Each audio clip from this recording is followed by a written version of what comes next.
el tema de gobernabilidad. ¿Quién gobierna y quiénes son los gobernados?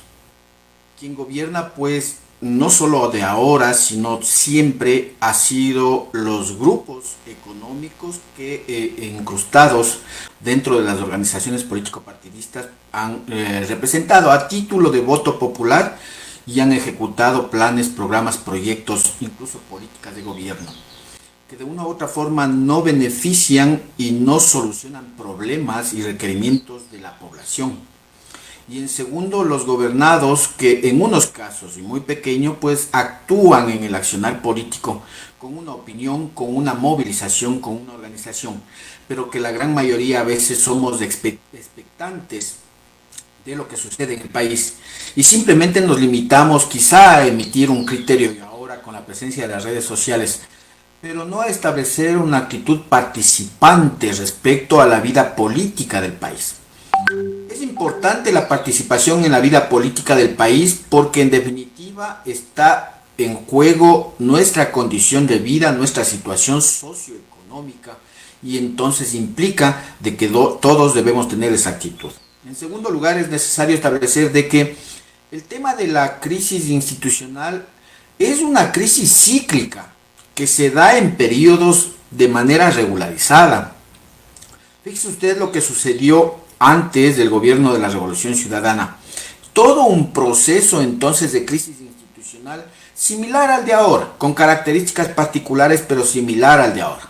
El descrédito de la Asamblea Legislativa, el descrédito del Consejo de la Judicatura o la Justicia, del Consejo Nacional Electoral. En ese entonces no había Consejo de Participación Ciudadana.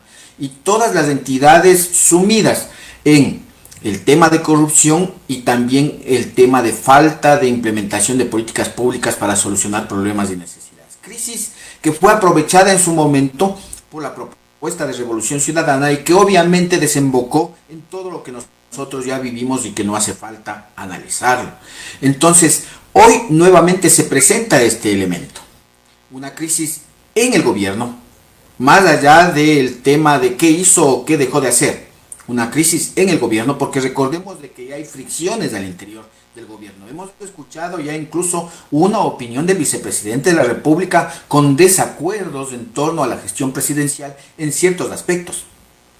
Un segundo elemento es la Asamblea Legislativa y su pugna que incluso cada día se recrudece cuando hay informes, dicen al interior de una comisión, para lograr la destitución de la presidenta de la Asamblea Legislativa, incluso de una vicepresidenta. Pero al mismo tiempo hay acciones jurídicas que las presentan desde algunos ámbitos, la propia presidencia y el propio movimiento Pachacuti. El tema del Consejo de Participación y su pugna interna, que no es que ha acabado ya, que ya los consejeros de minoría ya están de acuerdo y ahora sí sigamos trabajando por el andarivel institucional, sino que sigue insistiendo y existiendo esta pugna interna. El Consejo de la Judicatura que ahora hemos observado, ¿no es cierto?, cómo es que se refleja la composición y todo lo que ha venido detrás de su propia constitución o conformación, cuando fueron elegidos muchos de ellos en tiempos de la Revolución Ciudadana.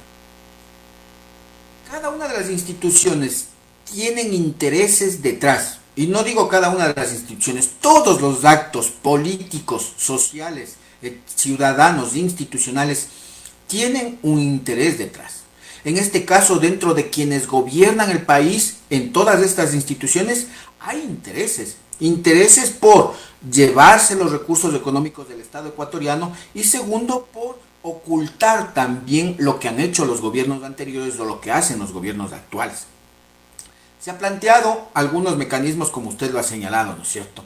El tema de la revocatoria del mandato, que es una revocatoria, sí, desde el punto de vista legal, pero que apunta exclusivamente al gobierno central o al ejecutivo, al poder ejecutivo. No soluciona absolutamente nada que salga el actual presidente, se convoque a nuevas elecciones y venga otro de similares o peores condiciones a gobernar el país. El tema de la muerte cruzada, que ya hemos escuchado al presidente de la República en el informe del 24 de mayo, cuando dijo que eso no iba a hacerse. Y obviamente él está cómodo, ¿no es cierto?, con lo que sucede, porque a la final está haciendo lo que quiere. aparentemente no estaría haciendo lo que quiere y que la Asamblea supuestamente estaría boicoteando su gestión. No, porque él está aplicando un programa económico, él está aplicando el endeudamiento extranjero, él está aplicando las políticas que les interesa en función de la privatización de una serie de áreas y estratégicas e incluso instituciones financieras como el Banco del Pacífico, que son rentables para el Estado ecuatoriano. Es decir, está muy cómodo gestionando su mandato o su gobierno. Y el otro tema que me parece más importante aún, si bien es cierto, como gobierno ha descartado la realización de una consulta popular porque dice, entre comillas, no se justificaría un gasto de esta naturaleza. Pero sin embargo, recordemos que la propia Constitución de la República establece la soberanía. Y la soberanía, dice, radica en el pueblo. Entonces, a mi juicio, en lo personal creo yo, de que es una consulta popular la que podría establecer líneas y visiones de salida, no de solución definitiva, a esta crisis institucional. Tomemos en cuenta, las consultas populares anteriores no han sido impulsadas por el pueblo, por la ciudadanía, han sido impulsadas por los mismos gobiernos. Entonces es evidente que ahí, detrás de esas consultas, están los intereses de quienes nos gobiernan. Hoy necesitamos la formulación de una propuesta de consulta popular que posibilite primero partir del hecho de quién la formula. Y quien la formule debe ser los sectores ciudadanos. Algunos dirán, bueno, pero es que detrás de la CONAIE están intereses de Pachacuti, que están intereses de los correístas, intereses del sector izquierdista, detrás de los trabajadores están también intereses partidistas, detrás de los movimientos sociales actúan intereses, es cierto.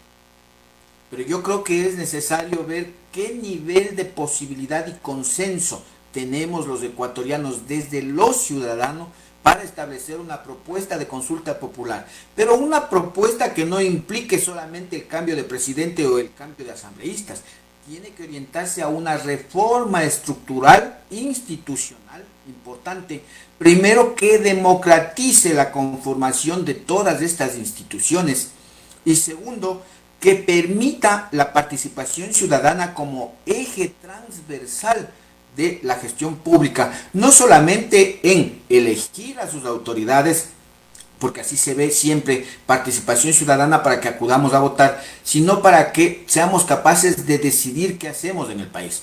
Una consulta popular que incorpore, y algún momento yo ya lo dije, incorpore un plan, un mandato del pueblo respecto a qué se debe hacer en el Ecuador. Entonces, en el momento que los gobernantes tienen obligatoriamente un mandato, necesariamente deberán ejecutar sobre la base de que la misma consulta popular prevea la resolución de que aquel que no cumpla pues debe irse a su casa. Vea, yo no estoy de acuerdo mucho con el tema de que estemos cambiando permanentemente gobernantes, pero sin embargo si las circunstancias, las necesidades y las condiciones requieren, hay que hacerlo. El otro problema es de que en el país se ha criminalizado la lucha social y la lucha popular, y eso es un error gravísimo, ¿no es cierto? Quien protesta va a la cárcel, quien protesta es enjuiciado, y entonces quien protesta es sancionado. Aquí en el país aparentemente existe libertad de movilización, de organización, pero con la criminalización y judicialización que se hace, pues evidentemente esta necesidad de la consulta popular o un mecanismo de salida a esta crisis institucional no necesariamente puede ser una vía electoral, y eso ya no depende de la institucionalidad ni de nosotros como actores sociales y políticos, dependerá principalmente del movimiento social y cómo se configure. Recordemos un hecho: en el gobierno de Bucaram pues hubo una movilización y fue derrocado por el pueblo. Que hubieron intereses detrás de ese derrocamiento, evidentemente. Intereses partidarios, por supuesto, los partidos políticos juegan un rol y no estigmaticemos a los partidos políticos. El problema está en que estos partidos políticos no son transparentes. En el tiempo de Maguad sucedió lo mismo, en el tiempo de Gutiérrez sucedió lo mismo. Cada una de las caídas de los gobiernos ha implicado una movilización social y una protesta social que sin embargo ha sido aprovechada porque no existe consolidación del movimiento social para que se pueda establecer un proyecto de visión colectiva, ciudadana, que permita resolver problemas mayoritariamente ciudadanos y sociales antes que estos intereses que están en juego de la distribución de los recursos económicos en pocas manos en desmedro de la satisfacción de necesidades de la mayoría de los ecuatorianos. Reforma a la Constitución no se la hace mediante consulta popular, dice por el candado existente. Debería, para reformarse la Constitución, hacerse un referéndum que integre una asamblea constituyente quizá, y en función de ello la nueva asamblea constituyente establecer reformas. Se aprovechó en un tiempo dado el tema de la enmienda, recordemos, de la Revolución Ciudadana, para establecer algunos lineamientos de carácter político ajustados al gobernante. El problema es ese en una consulta popular. ¿Quién la convoca?